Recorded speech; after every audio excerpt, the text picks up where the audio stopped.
Let's go over the pros and the cons of Amazon FBA.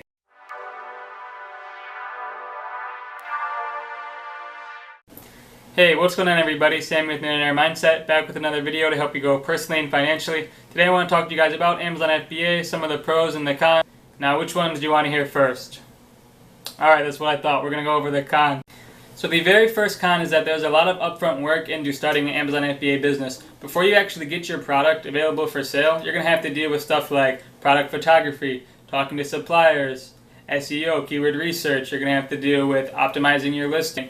There's so many things that go into it, maybe Facebook ads, the list goes on and on and on, and it seems like it never ends. You look at these course outlines and there's like 60 videos. Those are all separate steps that you're going to have to take action on, and if you get discouraged on one of them, it's really going to hurt you because you're not going to want to move forward and you're going to get overwhelmed. So that's why I know some courses are only releasing a bit of content at a time when you sign up, so that you don't get just completely overwhelmed. You're going through like 4 or 5 hours of content and all of a sudden you're just like, wow, this is a lot more work than I thought it was going to be.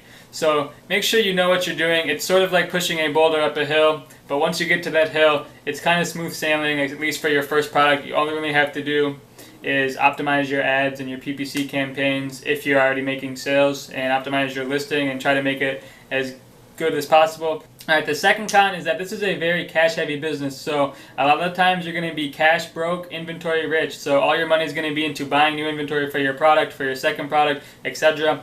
And you're not going to have too much in the bank unless you're constantly pulling out profit, which then you're not going to be able to scale. So you have to be reinvesting your profit, which leads me into my third con, which is this is not a get-rich-quick scheme. If it was, everybody would be doing it. Everybody would be millionaires. You have to be able to put in some time. You have to be thinking long-term if you ever want to see some profit, especially some real profit. Yeah, you may be able to hop on a trend and make a few $1,000s, but then what are you going to do? All right, so the third con is that this is not a get-rich-quick scheme by any means. So I know a lot of people talk about, passive income. You're going to be making $10,000 in a few months. You're going to be able to live the lifestyle of your dreams. And I can't even lie, I bought into that myself. That's probably why I started, as I was seeing all these people doing whatever they wanted with their lives, and I wanted that for myself. And little did I know, there was a lot more that went into it. There's a lot more money and time I had to put into it before I ever was going to see some profit. And now I started in February, and here it is in July, and I'm constantly reinvesting. I haven't been able to pull out any money from my business. I can't just buy whatever I want and have that just be a business expense. You have to be really thinking long term. This isn't a get-rich-quick scheme. This is a legitimate business. You're building a brand, hopefully that you can sell for 6, 7, 8 figures down the road, which is one of the main pros that we'll get into. So another con is that the competition is increasing. So if you guys don't know Ryan Moran, you should check him out. But he mentioned something that really kind of blew my mind and that resonated with me, and that was he was in Romania, which if you guys don't know, that's one of my favorite countries. It's one of the cheapest destinations in Europe. I've spent like 3 or 4 months there at this point. But anyways, he was in Romania talking about how this is a country that was only recently under communist rule, and now all of a sudden they're able to find income streams online. After years of never being able to really do something for themselves, they're hungry. They're hungry and they're willing to put in the work, and they're willing to put in their life savings because they want a better life for themselves, maybe more than you do. So you have to really think about the competition. And there's plenty of other people, not just in Romania, there's plenty of other countries that are developing, and they're seeing people who are making money on Amazon.com, and they want to come into the market and they want to make a killing. So that's one thing I really don't like about Amazon.com, is that everybody wants to sell in this market. So maybe that's not it's the largest market and there's the most buyers here, so there's room for competition, but you have to wonder, the US market is only so big. If the whole world enters into it, starting to sell products, how's that going to play out? You never really know how that's going to work out in the long run. So if the competition is increasing, that doesn't mean that this isn't a good opportunity, but it just means you have to be thinking outside the box, which leads me into my fifth con, the leaders of change, Amazon. You have to be playing with Amazon's rules. So since I started in February, I feel like the whole game has changed, and it's just something that is just part of selling on Amazon, obviously. So they're constantly changing, they're constantly developing new rules. Some things that used to be allowed are no longer allowed. It's getting a lot more difficult to launch a product, so that's another main con. Because they're not allowing incentivized reviews, they're not allowing you to go into review groups, they're really cracking down on that, which may be a good thing for buyers, but it's really hurting us as sellers, because now when you launch a product, you're stuck with a few options, and they seem to kind of corner you into an area where you're just like, wow, I need to break terms of service because otherwise this product isn't going to sell. So obviously I don't recommend that by any means, but that's kind of the game that they seem to be playing. You can do a few things, but if you're not having those constant sales, maybe you're selling a product that is above the normal search criteria, so maybe you're selling like an $80 product and there's less sales volume, how are you going to get those initial 15 to 20 reviews or whatever you may be looking for? It's going to take a longer time because you may be only selling 100 units a month and only 2 people are going to leave a review. So it's crazy. It's really crazy and it's really frustrating. I can't argue with that one. It's very frustrating.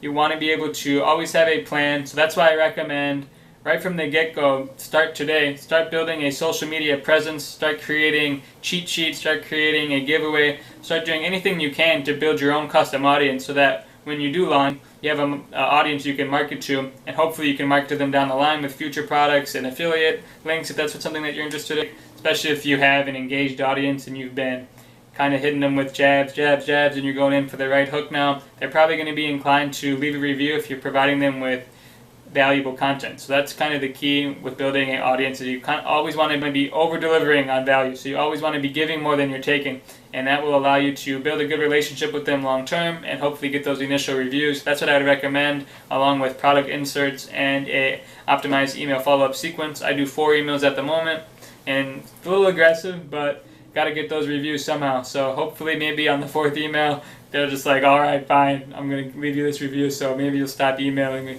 Hopefully it's not like that.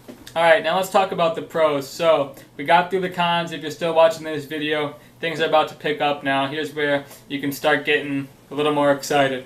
So one of the main pros is that this business is easily scalable. So once you do push that boulder up the hill, you're going to be able to launch another product. All you really have to do is optimize your ads and your listing, and you're going to be able to scale that. You're not going to have a bunch of inventory laying around. You're not going to have to fill the orders. You could pretty much do whatever you wanted with that time, but if you invested it correctly, you could have a couple more products rolling out within a few weeks or a few months, depending on the product. So that's what I really love about it, is that you can build this brand really quickly. Insanely quickly. So it's unlike anything I've ever seen before, how fast you could launch. If you had the capital, you could launch 5 products at once, and all of a sudden you have an entire brand that could be sold for $100,000 in 6 months. It's just absolutely ridiculous.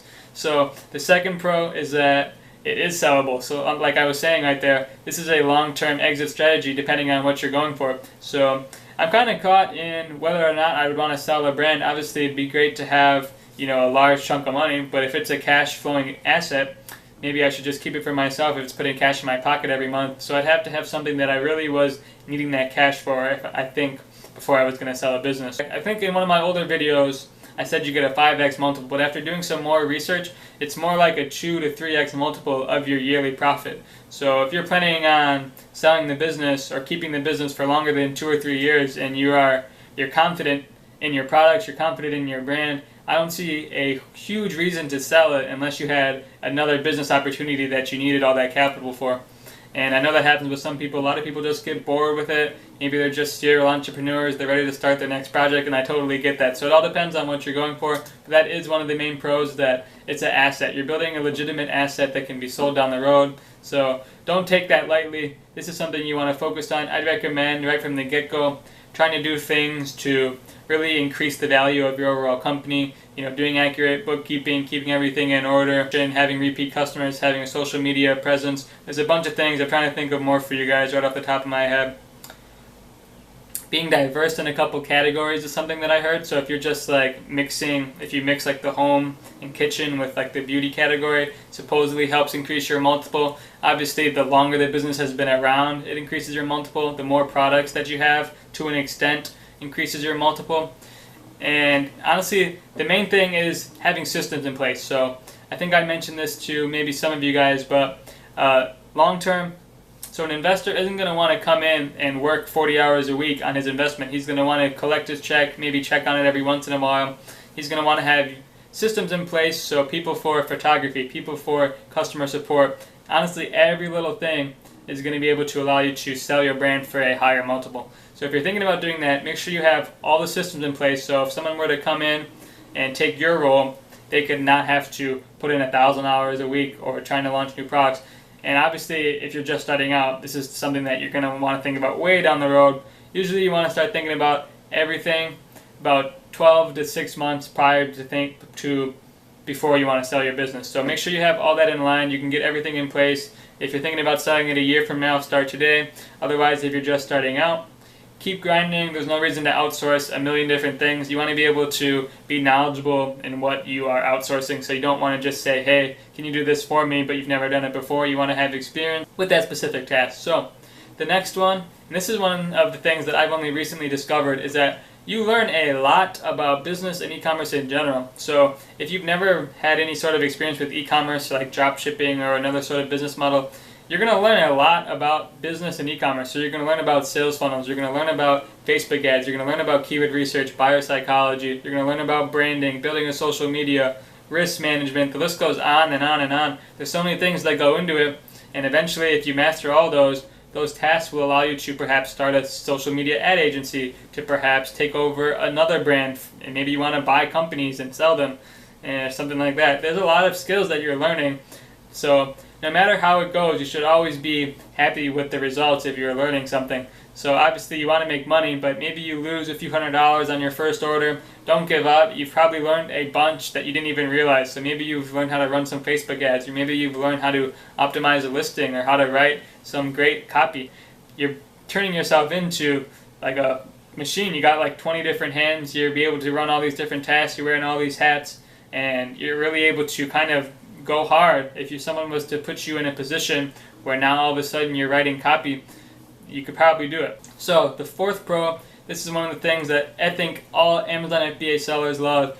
There is no warehouse, no storage really involved on your end. Everything is done in Amazon's facilities, so that's one of the things that allows it to be a scalable business. It also is one of my favorite things because I'm not physically touching the products. You know, with my eBay business, I'm constantly packaging, constantly storing things in my storage unit. I have to drive to my storage unit every day, pick up what's sold and come back. It's very time consuming, so I really do appreciate how Amazon does all that for me, since I have to do it myself with my eBay business. So thank you, Amazon. I appreciate that. The last pro I want to mention to you guys is that it's possible to build a 7-figure business with one person. One person. I can't believe that. Even saying that out loud doesn't make any sense. Try running a restaurant by yourself. Doing any other brick and mortar type business by yourself, I guarantee you're going to have a hard time doing 7 figures. Now, the smart thing to do is to outsource everything. And unlike me, I would always think, hey, I can do this myself. Why would I pay somebody to do this if I can do it myself? And eventually, just started realizing how valuable my time was, and it wasn't worth it for me to, spend an hour engaging with people on my social, spending half an hour coming up with different Instagram posts or scheduling different posts. There's so many different tasks you can outsource. I wouldn't recommend skimping out completely and hiring somebody for like $2 an hour who's going to do a crappy job and doesn't know how to speak English. You're going to want to be able to hire somebody who you can trust in. Ideally, if you could hire someone to come work with you face to face, I bet you'd get 10 times more stuff done just because you're bouncing ideas off each other. You're able to communicate quickly, efficiently. I find that to definitely be something I would be interested in myself. At the moment, I do use VAs just because I don't know if I'm ready for that responsibility, being that boss man. But maybe down the road, maybe if I start a different company, I think with Amazon I'll probably use virtual assistant. I want to give you guys a bonus pro. So this is something that I think is really amazing, and if you guys don't know, I'm super passionate about traveling. I really love how you have the ability to travel anywhere you want with this business. So I know I said that you want to be reinvesting as much as possible, you want to be putting as much back into your business as you can, but if you have another source of online income and you can live off of that, you can travel a lot more cheaply than people think. Especially, it's not like a vacation. You're not just going out and eating out every meal and staying in this nice hotel. If you go to Southeast Asia, you can live a cheaper life than you probably have in the USA or Canada. In fact, it probably will be about half the price. You're going to be experiencing a brand new culture, and you're going to have the ability to, hey, I'm bored, now I'm going to go somewhere else that's cheap.